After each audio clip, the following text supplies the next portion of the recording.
Hello दोस्तों, स्वागत है आपका मेरी YouTube channel let's study with Poonam में, जिसमें हम जीके जीएस से रिलेटेड टॉपिक के बारे में चर्चा करते हैं और आपके लिए नए नए विषयों को खोज कर लाते हैं।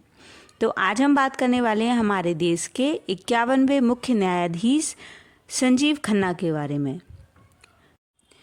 न्यायमूर्ति संजीव खन्ना को आधिकारिक तौर पर भारत के 51वें मुख्य न्यायाधीश के रूप में नियुक्त किया गया है।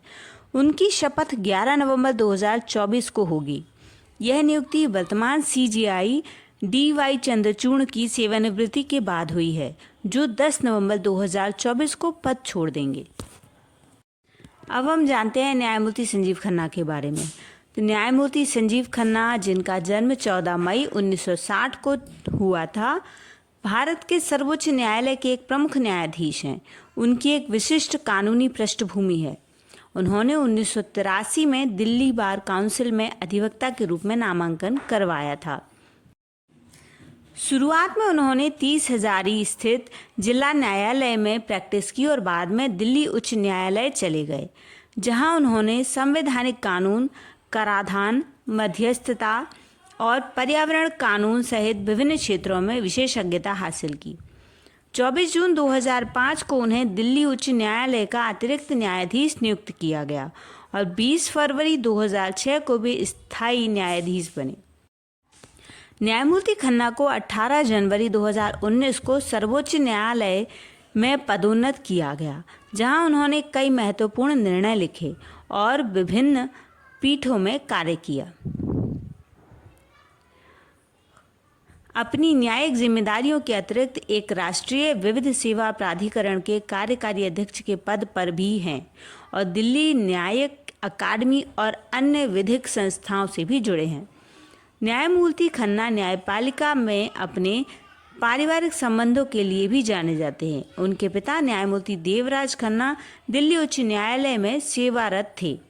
उनके चाचा न्यायमूर्ति हंसराज खन्ना सर्वोच्च न्यायालय के एक उल्लेखनीय न्यायाधीश थे, जो ऐतिहासिक बंदी प्रत्यक्षीकरण मामले में अपनी असहमतिपूर्ण राय के लिए जाने जाते हैं।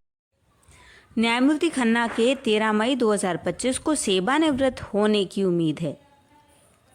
नवंबर 2024 में वर्तमान मुख्य न्यायाधीश डी.वाई. चंद्रचूड़ सेवानिवृत्ति के बाद वे भारत के 51वें मुख्य न्यायाधीश बन रहे हैं।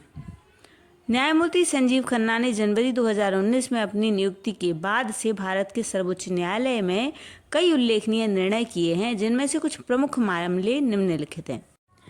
एसोसिएशन फॉर डेमोक्रेटिक रिफॉर्म्स बनाम भारत चुनाव आयोग 2024 में न्यायमूर्ति खन्ना की अध्यक्षता वाली पीठ ने मतदाता सत्यापित पेपर ऑडिट ट्रेल यानी वीवीपीएटी पर्चियों के 100% सत्यापन की याचिका को खारिज कर दिया और स्वतंत्र और निष्पक्ष चुनावों के लिए चुनाव आयोग के सुरक्षा उपायों की पुष्टि की।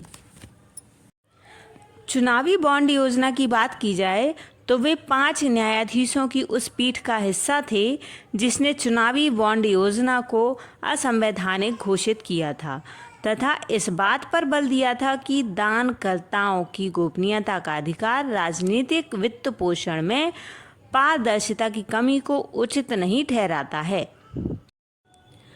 अनुच्छेद 370 के उन्मूलन 2023 में न्यायमूर्ति खन्ना ने एक ऐतिहासिक फैसले में सहमति व्यक्त की, जिसमें अनुच्छेद 370 को निरस्त करने को बरकरार रखा गया और कहा गया कि यह भारत के संघीय ढांचे के अनुरूप है। अनुच्छेद 142 के तहत तलाक। शिल्पा शैलेश बनाम वरुण श्रीवास्तव मामले में उन्होंने फैसला सुनाया कि सर्वोच्च न्यायालय को अनुच्छेद 142 के तहत सीधे तलाक देने का अधिकार है, जिसमें पूर्ण न्याय के लिए विवाह के अपूरणीय विघटन को आधार माना गया है। अरविंद केजरीवाल को अंतरिम जमानत। न्यायमूर्ति खन्ना ने दिल्ली आबकारी नीति से संबंधित एक मामले में दिल्ली के पूर्व मुख्यमंत्री अरविंद केजरीवाल को अंतरिम जमानत प्रदान की, जिसमें बिना सुनवाई के लंबे समय तक हिरासत में रहने पर जीवन और स्वतंत्रता के अधिकार के महत्व पर प्रकाश डाला गया। आरटीआर निर्णय। सीपीआईओ सुप्रीम कोर्ट बनाम सुभाष चंद्र अग्रवाल में उन्होंने इस बात पर विचार किया कि क्या मुख्य न्यायाधीश का कार्यालय आरटीओ अनुरोधों के अधीन होना चाहिए। उन्होंने निष्कर्ष निकाला कि न्यायिक स्वतंत्रता स्वाभाविक रूप से सूचना के अधिकार का विरोध नहीं करती है। ये कुछ प्रमुख मामले हैं जो जस्टिस संजीव खन्ना द्वारा लिए गए। संजीव खन्ना कानून के कई प्रमुख क्षेत्रों में विशेषज्ञ हैं, जो एक अधिवक्ता न्यायाधीश दोनों के रूप में उनके व्यापक अनुभव को दर्शाता है। उनकी विशेषज्ञता के कुछ क्षेत्र निम्नलिखित हैं। संवैधानिक कानून, यह महत्वपूर्ण संवैधानिक मामलों में शामिल रहे हैं जिसमें अनुच्छेद 370 की निरस्त करने और चुनावी शुचिता से संबंधित मामले शामिल हैं। मध्यस्थता और वाणिज्यिक कानून, न्यायमूर्ति खन्ना ने कई मध्यस्थता मामलों और वाणिज्यिक विवादों को संभाला है और भारत में वाणिज्यिक न्यायशास्त्र के विकास में योगदान दिया है। कराधान कानून, उन्होंने आयकर विभाग के वरिष्ठ स्थायी वकील के रूप में कार्य किया तथा प्रत्यक्ष कर अपीलों और आयकर अभियोजनाओं से निपटते रहे हैं। उनकी प्रैक्टिस में कंपनी कानूनी बोर्ड के समक्ष कंपनी कानून से संबंधित मामले शामिल थे। न्यायमूर्ति खन्ना ने पर्यावरण विनियमन और प्रदूषण नियंत्रण से संबंधित मुद्दों पर चर्चा की है। चिकित्सा लापरवाही, उन्होंने उपभोक्ता फोरम में चिकित्सा लापरवाही से संबंधित मामलों को भी निपटाया है।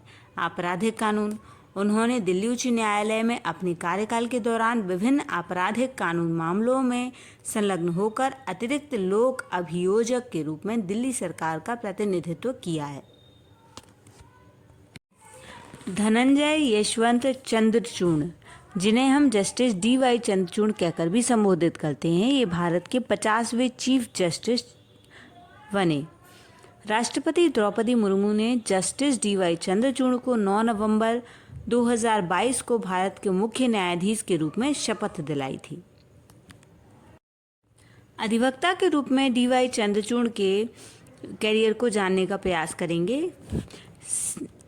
CJI D.Y.. चंद्रचूड़ का सामाजिक मुद्दों पर ध्यान उनके वकालत के दिनों से ही है। 1977 में तत्कालीन अधिवक्ता डी.वाई. चंद्रचूड़ ने एक मजदूर का प्रतिनिधित्व किया जिसे HIV एड्स से संक्रमित होने के बाद सार्वजनिक निगम द्वारा आगे रोजगार देने से मना कर दिया गया था। बॉम्बे हाईकोर्ट ने माना कि केवल HIV एड्स से संक्रमित होना मजदूर के आजीविका के अधिकार का उल्लंघन करने का आधार नहीं है, क्योंकि वह अभी भी अपना काम करने के लिए चिकित्सकीय रूप से फिट है। डॉक्टर चंद्रचूड़ बंधुआ महिला मजदूरों और धार्मिक और भाषाई अल्पसंख्यकों के अधिकारों से जुड़े मामले में भी पेश हुए हैं। एक अधिवक्ता के रूप में कार्य करते हुए मुख्य न्यायाधीश डी.वाई. चंद्रचूड़ 1988 से 1997 के बीच बॉम्बे विश्वविद्यालय में तुलनात्मक संवैधानिक कानून के विजिटिंग प्रोफेसर के रूप में पद ग्रहण करके कानूनी शिक्षा में शामिल रहे हैं। 1998 सीजेआई चंद्रचूड़ के लिए एक बड़ा साल था। जून में उन्हें सिर्फ 38 साल की उम्र में वरिष्ठ अधिवक्ता के रूप में नामित किया गया था। यह पदनाम 40 की उम्र से कम उम्र के अधिवक्ताओं को शायद ही कभी दिया जाता है। इसके अलावा उन्हें भारत के अतिरिक्त सॉलिसिटर जनरल के रूप में भी नियुक्त किया गया, जिस पद पर वे 29 मार्च 2000 को बॉम्बे हाई कोर्ट के न्यायाधीश के रूप में पदोन्नत होने तक रहे। सीजेआई चंद्रचूड़ ने बॉम्बे हाई कोर्ट में जज के तौर पर बिताए अपने समय के बारे में शानदार तरीके से बात की। उन्होंने जस्टिस रंजना देसाई को महिलाओं के खिलाफ अपराधों के प्रति उनके दृष्टिकोण में आए बदलाव का श्रेय दिया, जिनका साथ उन्होंने एक आपराधिक बेंच में काम किया था। बॉम्बे हाईकोर्ट में एक दशक से अधिक समय तक रहने के बाद तत्कालीन न्यायमूर्ति चंद्रचूड़ को 31 अक्टूबर 2013 को इलाहाबाद उच्च न्यायालय का मुख्य न्यायाधीश नियुक्त किया गया। 13 मई 2016 को उन्हें सर्वोच्च न्यायालय के न्यायाधीश के रूप में पदोन्नत किया गया और सीजेआई यूयू ललिता की सेवानिवृत्ति के बाद 9 नवंबर 2022 को वे भारत के 50वें मुख्य न्यायाधीश बने। CJI DY चंद्रचूड़ के सबसे ज़्यादा लिए गए फैसलों के बारे में चर्चा करें तो सेवा क्षेत्र में 125, आपराधिक क्षेत्र में 116 मामले हैं। हालांकि उनके सबसे प्रभावशाली फैसले संवैधानिक यानी 68 मुद्दों पर उनके द्वारा लिए गए फैसले हैं। CJI चंद्रचूड़ के द्वारा लिए गए कुछ प्रमुख उल्लेखनीय निर्णयों के बारे में जानते हैं।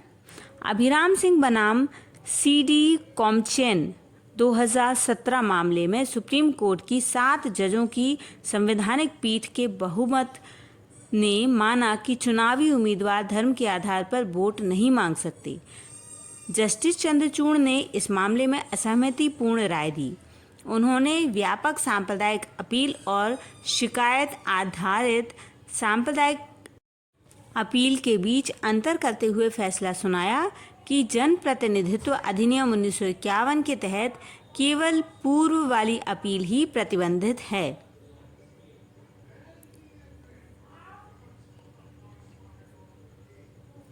जस्टिस KS पट्टस्वामी बनाम भारत संघ मामले में जस्टिस चंद्रचूड़ ने खुद और justice Khehar, justice RK Agarwal और जस्टिस अब्दुल नज़ीर की ओर से बोलते हुए बहुमत में फैसला सुनाया। उन्होंने निजता और गरिमा के अधिकार को जीवन के अधिकार का अभिन्न अंग माना है। CJI DY चंद्रचूड़ ने सफीन जहां बनाम अशोकन KM 2018 मामले में हादिया के धर्म और विवाह साथी के चुनाव को सही ठहराया। हादिया ने इस्लाम धर्म अपनाकर याचिकाकर्ता सफीन जहां से शादी कर ली थी। जस्टिस DY चंद्रचूड़ ने तहसीम पूनावाला बनाम भारत संघ मामले में न्यायाधीश लोया की मौत की परिस्थितियों की जांच की मांग को खारिज कर दिया। न्यायाधीश लोया सोहराबुद्दीन फर्जी मुठभेड़ मामले की सुनवाई कर रहे थे। दिल्ली सरकार बनाम भारत संघ 2018 में अपनी सहमति जताते हुए न्यायाधीश चंद्रचूड़ ने कहा कि उपराज्यपाल दिल्ली के कार्यकारी प्रमुख नहीं हैं। ऐसे ही कई सारे मामले हैं जिनमें DY चंद्रचूड़ द्वारा लिए गए निर्णय काफ़ी उल्लेखनीय हैं। दोस्तों, इस वीडियो में हमने जस्टिस DY चंद्रचूड़ के कार्यकाल के बारे में जानने का प्रयास किया है और होने वाले चीफ जस्टिस संजीव खन्ना के बारे में जानने का प्रयास किया है। तो दोस्तों, वीडियो अगर पसंद आए तो चैनल को लाइक, शेयर और सब्सक्राइब जरूर करें। धन्यवाद दोस्तों।